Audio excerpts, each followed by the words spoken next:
భూమి కోసం భుక్తి కోసం వెట్టి చాకరీ విముక్తి కోసం పోరాడిన దొడ్డి కొమరపై చిత్రాన్ని నిర్మిస్తున్నట్లు నిర్మాత సేనాధిపతి తెలిపారు. దొడ్డి కొమరయ్య మరణంతో 3000 గ్రామాలకు విముక్తి లభించిందన్నారు. 10 లక్షల ఎకరాల భూములను పేద ప్రజలకు పంచారన్నారు. ఇలాంటి మహానీయుడి చిత్రం నిర్మించాలని నిర్ణయించామని తెలిపారు. ఇక సినిమా బడ్జెట్ ₹1 కోటి వరకు ఖర్చవుతుందన్నారు. ప్రతి జిల్లా నుంచి సహా నిర్మాణాలను తీసుకొని సినిమా తీస్తామని అన్నారు.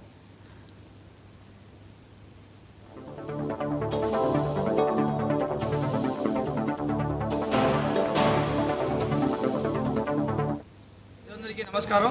నా పేరు షేక్ అబ్దుల్ రెహమాన్. తెలంగాణ రైతాంగ సాహిత్య పోరాట యోధుడు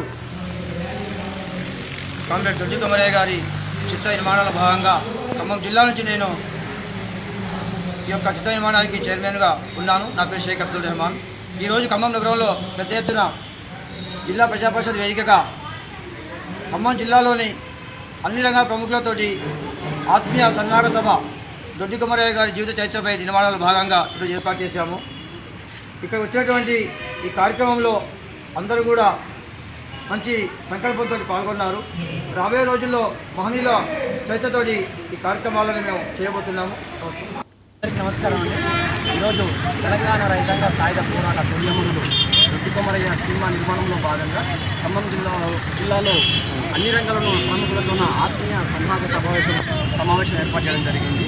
మా ముఖ్య ఉద్దేశం ఒకటే, తెలంగాణలో త్యాగాలు చేసి కూడా బయటికి రాకుండా తొక్కివేయబడ్డ అందరు అమరవీరులను బయటకు తీసుకురావడం ఈ సినిమా ఉద్దేశం.